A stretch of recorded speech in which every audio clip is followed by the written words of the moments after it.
Bonjour à tous et à toutes, on est en live sur Facebook. Je suis Lauriane, conseillère mission locale et je réponds à tes questions un mardi sur deux à 14 h. Donc là, c'est le 3e live et je vais essayer de répondre à toutes les questions que vous vous posez sur l'emploi, la formation, mais aussi la santé et le logement.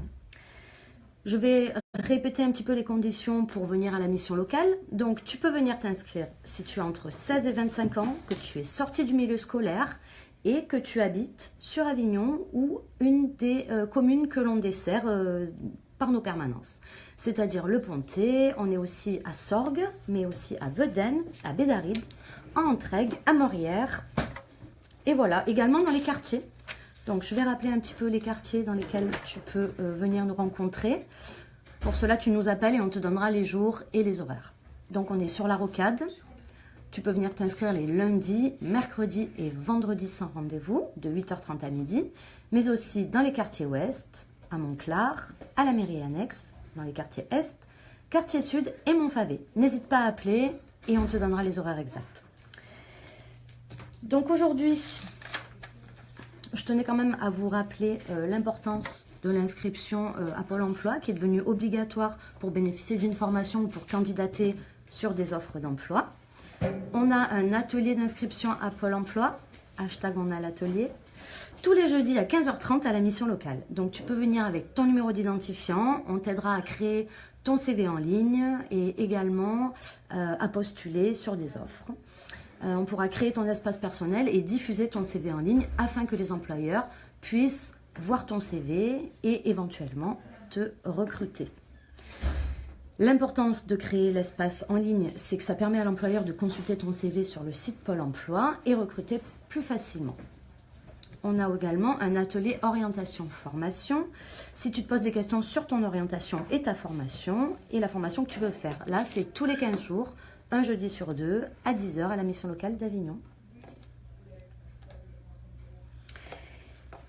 On a également un atelier création d'activités, tous les 15 jours, le vendredi de 10 h à 12 h, si tu te poses des questions sur la création d'activités, que ce soit juste une idée ou que ton projet soit déjà bien avancé. Un expert sera là pour te répondre sans rendez-vous de 10 h à midi le vendredi. Donc, je vais commencer à répondre un petit peu aux questions. Donc là, j'ai une question de Mélissa qui me demande quels débouchés sont possibles dans sa formation SAPAT. Bonjour Mélissa, donc la formation SAPAT, c'est service aux personnes et au territoire. C'est un bac qui a normalement pour objectif d'aller directement sur l'emploi. Donc après ton bac SAPAT, tu peux tout à fait travailler comme assistante de vie sociale, mais également comme agent de réservation, ou aussi travailler comme dans l'aide à la personne. Donc ça, ce bac-là, il est orienté directement emploi. Cela dit, tu peux avoir une poursuite d'études si tu veux aller au-delà. Et le bac SAPAT, ce qui est bien, service aux personnes et au territoire, c'est qu'il te permet d'avoir des débouchés, que ce soit sur un BTS diététique, un BTS économie sociale et familiale, mais aussi des formations sanitaires et sociales ou santé, type auxiliaire de puériculture, ambulancière et aussi aide-soignante et infirmière. J'ai oublié également le BTS tourisme qui est accessible avec ce bac SAPAT. Jana Laura, à quoi sert la mission locale ? Alors, la mission locale, bonjour Jana, elle permet de renseigner les jeunes de 16 à 25 ans sur l'emploi, la formation. On intervient également sur des ateliers sur la santé. Si tu veux créer ton dossier CMU par exemple, on a une personne qui vient de la sécurité sociale pour t'aider à constituer ton dossier CMU. On intervient également donc sur la santé avec une psychologue. Tu peux prendre rendez-vous à la mission locale. Et qu'est-ce que j'ai dit? Emploi, formation, santé, logement, avec des ateliers logement régulièrement. Si tu te poses des questions sur quelles sont les conditions de ressources pour avoir droit à un logement, comment déclencher les aides, les allocations logement, on peut t'aider aussi à créer ton espace perso auprès de la CAF. Voilà, donc la mission locale, ça regroupe toute une offre de services, emploi, formation, logement, santé, citoyenneté aussi. J'en profite pour faire une petite focale sur Vista Plus. Et ça, c'est tout ce qui a trait au voyage. Donc, vu que c'est bientôt les vacances, ça peut être pas mal. Si tu as un projet de partir à l'étranger et que tu veux t'investir dans une mission humanitaire, type service volontaire européen, on peut te proposer des missions courtes de 2 mois jusqu'à 6 mois, où tu pars à l'étranger. Ça peut être en Europe, mais ça peut être dans le monde entier. Actuellement, sur le site de vistaplus.fr, tu tapes dans la barre Google vistaplus.fr et tu auras les prochains départs en Roumanie, au Cap-Vert. Tu as également la Pologne, l'Angleterre. Énormément de possibilités de partir en Europe et également à l'international dans le cadre de Vista Plus. C'est le programme Eurocircle qui te permet de partir en service volontaire européen. Voilà pour la question de à quoi sert la mission locale. Bonjour, je suis en bac pro SAPAT et j'aimerais être éducatrice. Que dois-je faire après mon bac? Bonjour, merci pour cette question. Donc je répète, le bac pro SAPAT, service aux personnes et au territoire, te permet éventuellement, évidemment, de passer le concours éducatrice spécialisée par la suite. Alors, qu'est-ce qu'il faut faire? Déjà, une fois que tu as eu ton bac, ce que je te souhaite, tu viens t'inscrire à la mission locale les lundis, mercredis ou vendredis matin, sans rendez-vous de 8h30 à midi. Tu viens t'inscrire auprès d'un conseiller. Et en parallèle, tu t'inscris sur le site de l'IMF, c'est l'Institut méditerranéen de formation, qui existe sur Avignon mais aussi sur Marseille, où tu peux t'inscrire en ligne au concours d'éducatrice spécialisée. Donc tu as la possibilité d'avoir une préparation au concours d'EduxP qui là sera payante, qui n'est plus financée par la région. Et si tu réussis ce concours d'EduxP, tu as après une école qui dure 3 années à l'IMF. Et là, tu as une possibilité de demander une bourse à la région PACA. Donc, n'hésite pas à venir voir ton conseiller qui t'orientera pour le retrait des dossiers sur Internet. Prochaine question. Alors, Mel, la mission locale peut m'aider à passer le BAFA. Bonjour, donc alors il y a des possibilités de recrutement avec la Ligue de l'enseignement où effectivement le BAFA, on peut t'accompagner dans le passage du BAFA. Après, là, les recrutements ont eu lieu, mais viens quand même te renseigner auprès du conseiller. Il faut savoir que le BAFA, il se décompose en 3 parties. Il y a une partie théorique, une partie approfondissement et un stage théorique. Donc ça, il y a une partie qui est payante. Et si tu viens voir ton conseiller, on a des recrutements, notamment, j'en profite. Il y a une session de recrutement mardi recrute le 24 avril, donc mardi prochain, avec l'IMSAT, où là, il y a une possibilité de passage de BAFA. Donc, inscris-toi auprès de ton conseiller et viens nous voir mardi prochain à 10h30 pour la session de recrutement qui est en relation avec le BAFA. Que faut-il faire pour s'inscrire à la mission locale? Bonjour. Alors, que faut-il faire pour s'inscrire à la mission locale? C'est très simple. Déjà, il faut habiter sur Avignon. Il faut avoir entre 16 et 25 ans, ne plus être à l'école, avoir une pièce d'identité en cours de validité et de préférence un RIB, puisque l'accompagnement qu'on propose, le PACEA, demande impérativement ces 2 pièces d'identité. Une pièce d'identité, et un RIB. Donc, tu viens lundi, mercredi, vendredi sans rendez-vous de 8h30 à midi et on t'inscrira à l'accueil avec ta pièce d'identité.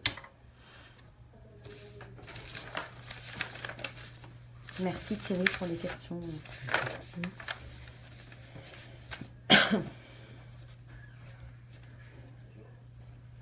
Donc là, moi j'ai... Je suis en formation SAPAT. Décidément, c'est SAPAT aujourd'hui.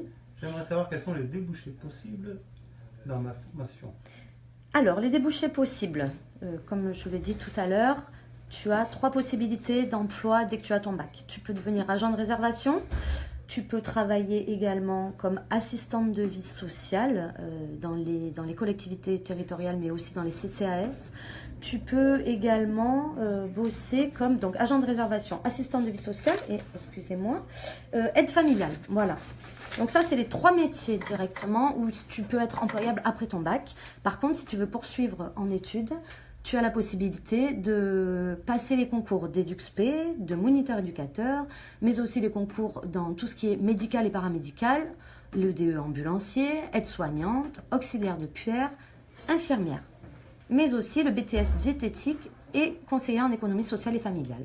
Voilà pour les débouchés du SAPAT.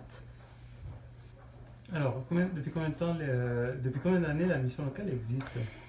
Alors, on va faire un peu d'historique sur les missions locales. Elles ont été créées en 1982 par le Premier ministre de l'époque qui voulait créer une association et un dispositif pour les jeunes de manière à pallier à tous les freins qui freinaient leur employabilité. Donc, logement, emploi, social et formation. Donc, on existe depuis 36 ans. Voilà, ça fait 36 ans que les missions locales existent. Louis et Alex. Hier, Louis, dans le Alex, journal, bonjour. Hier, dans le journal, il y a une annonce pour ASH. Avec qui faut-il que je vois pour postuler? Alors, Alex, bonjour. Si tu as moins de 26 ans et plus de 16 ans, tu viens t'inscrire à la mission locale et on pourra te positionner éventuellement sur une offre d'assistant, agent de service hospitalier. En fait, le poste d'agent de service hospitalier, ça permet de travailler, d'entretenir les parties communes dans les hôpitaux. Là, il y a des nouveaux contrats aidés par l'État qui s'appellent le PEC, le parcours emploi compétences, qui vient de voir le jour depuis une semaine environ. C'est dans ce cadre-là qu'on va certainement t'embaucher. Je pense que c'est pour ça que tu as vu l'annonce dans le journal en tant qu'ASH. C'est les missions locales qui signent les contrats et le pôle emploi. Donc, il faut t'inscrire au pôle emploi et venir nous voir sur nos permanences d'accueil.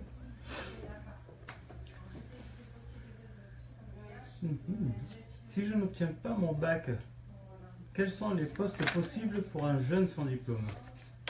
Alors, les postes possibles sans diplôme, sans avoir le bac, il faut savoir que tu as plusieurs solutions.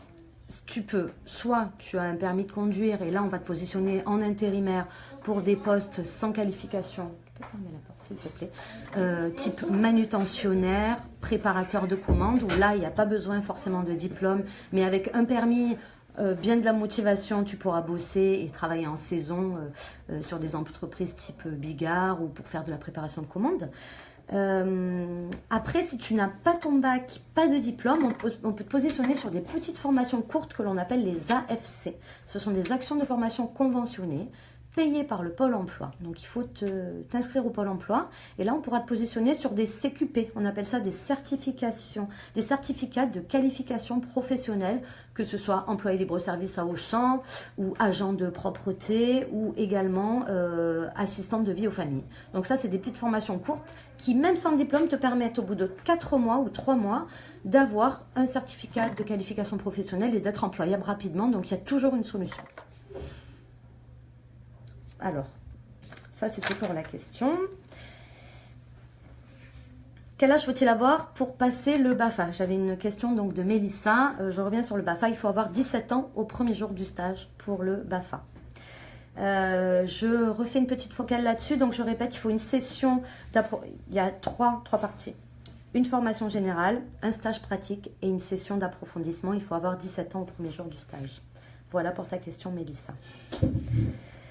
Ensuite, j'avais encore le bac SAPAT. Avec mon bac SAPAT, est-ce que je peux faire assistante sociale? Oui, tout à fait. C'est une des possibilités de poursuite d'études. Il faut passer un concours d'entrée et ensuite tu as 3 ans d'études. Voilà, j'ai une autre question. En quoi consiste ce métier? Donc, l'assistante sociale, c'est un travailleur social qui intervient dans les familles ou dans les groupes ou en individuel. Et l'objectif, c'est d'aider les personnes, les familles, à surmonter leurs difficultés et améliorer leurs conditions de vie en général. Quelles sont les démarches pour être pris en apprentissage dans une boîte?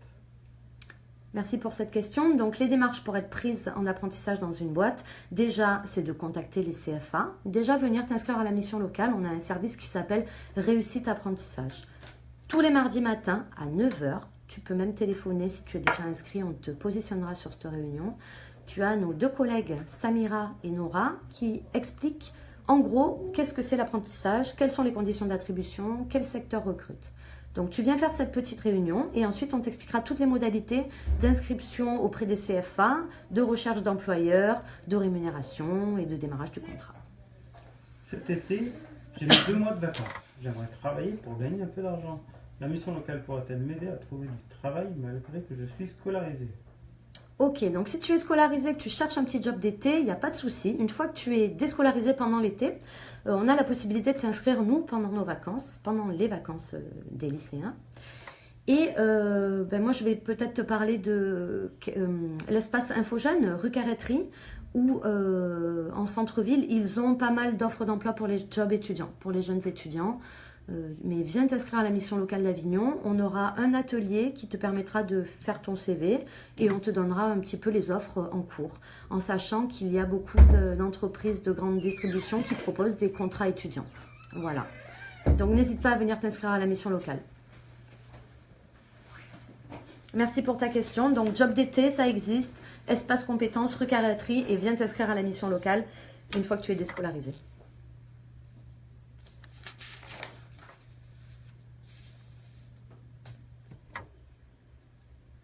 On continue les questions? Mobilité internationale, est-ce qu'on peut en dire un peu plus? J'allais rebondir sur Vista Plus International. C'est un dispositif européen en partenariat donc avec l'Europe, mais aussi avec des pays de l'international, ce qui n'existait pas avant. Donc là, actuellement, si tu te positionnes sur vistaplus.fr, dans la barre Google ou dans ton navigateur, vistaplus.fr, tu auras tout expliqué. Donc si tu as entre 16 et 25 ans, que tu veux faire un service volontaire européen, un SVE de 2 à 6 mois, viens t'inscrire à la mission locale et c'est nous qui faisons le lien conseiller pour te positionner sur un départ à l'étranger, en Europe, mais aussi à l'international, en sachant qu'en ce moment, il y a la Roumanie et l'Afrique du Sud, Cap-Vert, tout ça. Donc viens nous voir, il y a vraiment des opportunités à l'international. Bonjour, j'ai 24 ans. Alors, c'est une question de Johnny Lopez. Bonjour Johnny. Johnny Lopez, pardon. J'ai 24 ans, aucun diplôme. J'aurais souhaité faire passer une alternance, un diplôme de secrétaire comptable. Est-ce possible ou faut-il que je me dirige? Bonjour. Alors, 24 ans et tu cherches à passer un diplôme de secrétaire comptable. Ce que je te propose, c'est de venir t'inscrire, mais également voir avec le Pôle emploi si dans le cadre des actions de formation conventionnée, les AFC dont je vous parlais tout à l'heure, il y a souvent des possibilités de faire des petits CQP de 4 mois de secrétariat avec une option comptabilité. Voilà, une option compta. Viens nous voir, on approfondira un petit peu le diagnostic et on te mettra en lien sur la formation, en sachant qu'il faut regarder tous les 3 mois, à mon avis, il y a des sessions possibles sur option compta, parce que c'est un secteur qui recrute, la comptabilité, il faut le savoir. Quels sont les corps de métier qui recrutent? Alors, à l'accueil de la mission locale, tu trouveras la liste des employeurs qui ont exprimé un besoin en recrutement à 30 km aux alentours d'Avignon. Mais ce que je peux déjà vous dire sur les secteurs qui recrutent, c'est le sanitaire et social, aide-soignant, auxiliaire de puériculture, infirmier, animateur, agent de service hospitalier. Le service à la personne, tout ce qui est assistante de vie aux familles, aide à domicile, tout ce qui est service domestique. L'agriculture, puisqu'on est quand même dans une région où il y a pas mal de fruitiers et de vignes. Voilà, donc ouvrier agricole, tailleur de vignes. L'hôtellerie-restauration, bien sûr, avec le Festival d'Avignon, on a énormément besoin de serveurs, de plongeurs, de cuisiniers, de chefs cuistots. On a pas mal d'offres en ce moment sur l'hôtellerie-restauration. Le commerce, tout ce qui est grande distribution, vendeuse, responsable magasin. Et enfin, l'agroalimentaire, tout ce qui est conducteur de ligne en agroalimentaire et opérateur de production. Donc, sanitaire et social, service à la personne, agriculture, hôtellerie-restauration, commerce et agroalimentaire. Ça, c'est des secteurs où il y a des postes, même sans qualification, du moment qu'on est motivé, avec le permis aussi, ça peut aider. Une question de Nicolas Vignali. Bonjour, la mission locale d'Avignon embauche-t-elle? Alors, pas à ma connaissance, mais tu peux... Ah oui, oui, merci Khadija. Donc, on embauche des services civiques, c'est ça? Des services civiques qui vont nous épauler dans toute notre communication et dans l'animation, voilà, montage de projet, animation de l'espace d'accueil. Et un conseiller aussi, me dit-on? D'accord. À mi-temps, voilà, donc oui, la mission locale recherche 2 services civiques, c'est des missions de volontariat, donc c'est pas vraiment un contrat de travail, le service civique, et un conseiller en insertion professionnelle si tu as le diplôme. Voilà, merci pour ta question. J'espère y avoir répondu correctement, mais n'hésite pas à passer nous voir et on te répondra encore mieux ou à postuler éventuellement. En CIP, j'ai 39 ans. Qu'il envoie sa candidature. Envoie ta candidature. Vraiment, n'hésite pas. Tu trouveras l'adresse sur le net. Mission locale Jeune Grand Avignon. Bonjour. Alors, une question. Peut-on passer le... Alors... Le permis, on reviendra sur la question du permis qui est en tête. On a plusieurs questions là qui s'enchaînent. Alors, je suis éducateur spécialisé en IME. Je dois me décider avant l'année prochaine car je suis encore scolarisée, mais je n'ai plus de stage prévu. Comment je fais? Et ensuite, il y a une deuxième question de Siem. Est-ce qu'il y a des formations pâtisserie gratuites sous quelques semaines? Alors, je commence par laquelle? Éducateur en IMF, j'ai pas la question exacte. Je te la relirai. Oui, je veux bien. On commence par formation. Formation en pâtisserie. Ouais. Donc là, c'est beaucoup de l'alternance. Si mes souvenirs sont bons, il y a un centre de formation qui dispense une formation de pâtisserie, mais ce ne sera pas de quelques semaines, ce sera au moins de 8 à 9 mois, voire un an, dans le cadre de l'alternance. Donc là, je te conseille de venir à l'accueil de la mission locale et on te donnera les coordonnées du centre de formation pour septembre prochain ou venir voir nos collègues Nora ou Samira qui s'occupent de l'alternance et qui te mettront en lien avec les pâtissiers qui éventuellement recherchent. Parce qu'il y en a beaucoup également, ce sont des métiers de bouche. Tout ce qui est boucherie, pâtisserie, boulangerie aussi, ça recherche. Donc IMF, je veux bien répondre à ta question concernant le stage d'IMF d'EduxP. Comment dois-tu faire? J'hésite entre le métier d'aide-soignante et celui d'éducateur spécialisé en IME. D'accord. Je dois me décider avant l'année prochaine car je suis encore scolarisée, mais je n'ai plus de stage prévu. Alors, bonjour, je te conseille, si tu hésites entre aide-soignant et éducateur spécialisé, déjà c'est deux choses totalement différentes. Et est-ce que la mission locale peut m'aider à trouver des stages? Oui, tout à fait. On peut même te faire des conventions. Donc, viens t'inscrire chez nous, c'est déjà la première chose. Chaque fois, je vais vous répéter, venez vous inscrire. Ce que je peux te dire en termes d'aide-soignant, c'est que c'est une formation qui dure un an, qui a un concours et la formation est financée par la région. Donc, tout à fait, tu peux avoir un financement région pendant un an avec un concours. C'est un petit niveau, j'ai envie de te dire, aide-soignant. EduxP, il y a un concours, il y a 3 ans d'études derrière. Donc voilà, au niveau des compétences et du travail, c'est complètement différent. On peut te délivrer, je pense que le mieux, c'est de venir t'inscrire à la mission locale, trouver un stage dans un hôpital ou en IME pour faire un stage d'aide-soignant pour découvrir le métier et faire également un stage d'EduxP en IME pour découvrir lequel des deux métiers te plaît et ensuite on t'orientera sur le JPES pour la préparation au concours d'aide-soignant et également l'IMF qui dispense la formation d'éducateur spécialisé. Donc deux choses différentes, viens voir nos conseillers, on te fait des conventions de stage et on pourra te parler du métier sans problème. Voilà. Une autre question peut-être? Est-ce qu'il y a des formations pâtisserie gratuites? Oui, celle-là, j'ai déjà répondu tout à l'heure. Donc, je disais. Mon frère est cuisinier aussi. Oui. Il a un CAP cuisine, oui. mais ça ne lui plaît plus. Oui. Il voudrait devenir chauffeur poids lourd. Quelle formation doit-il faire? Alors là, j'ai une info. Il recherche dans les années à venir, je ne sais plus le nombre exact, mais énormément de chauffeurs poids lourds. Le souci, c'est qu'à l'heure actuelle, on a peu de sessions et peu de places. Donc, si ton frère, qui a un CAP pâtissier, ne veut plus travailler dans ce métier, il n'y a pas de souci, qu'il s'inscrive au Pôle emploi et à la mission locale. Et nous, on pourra le positionner, s'il a moins de 26 ans, sur une session de chauffeur poids lourd qui se fait à ECF une fois par an. Et il y a aussi le Pôle emploi qui organise une formation une deuxième fois dans l'année. Donc, ça correspond à peu près à 30-40 places. Mais vu qu'il va y avoir énormément de recrutement de chauffeurs poids lourds, c'est pas impossible que dans l'année qui arrive, on ait beaucoup plus d'opportunités de chauffeurs poids lourds. Pour cela, ce serait bien qu'il vienne nous voir, qu'on lui donne une convention pour qu'il fasse un stage dans une entreprise de transport logistique. Et après, on pourra le positionner sur la formation en croisant les doigts pour qu'ils ouvrent plus de places. Mais à mon avis, ça va être le cas.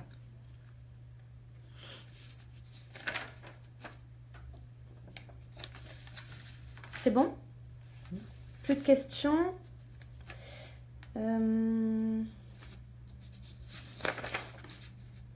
Donc, quand même, je vous rappelle un petit peu les ateliers. CV, lettre de motivation, préparation aux entretiens d'embauche, mais aussi logement, emploi, formation. Et je finis sur, s'il n'y a plus de questions, sur Vista Plus et Eurocircle avec la possibilité de partir à l'étranger en service volontaire européen. Je fais un dernier point aussi sur l'alternance. N'hésitez pas, il y a énormément de possibilités dans tout ce qui est métier de bouche, transport logistique aussi. Ce que je n'ai pas dit tout à l'heure, c'est que ton frère qui a un CAP pâtissier ou cuisine et qui ne veut plus travailler dans ce secteur-là, peut aussi trouver une entreprise de transport qui lui fera passer son chauffeur poids lourd dans le cadre de l'alternance. Donc viens sur la mission locale t'inscrire sur l'alternance et on répondra à tes questions. Voilà, j'espère avoir répondu à toutes vos questions cette semaine. Je serai là pas dans 15 jours parce que c'est le mois de mai, mais je serai là début juin pour le prochain live. Merci à tous, très bonne journée, bye bye.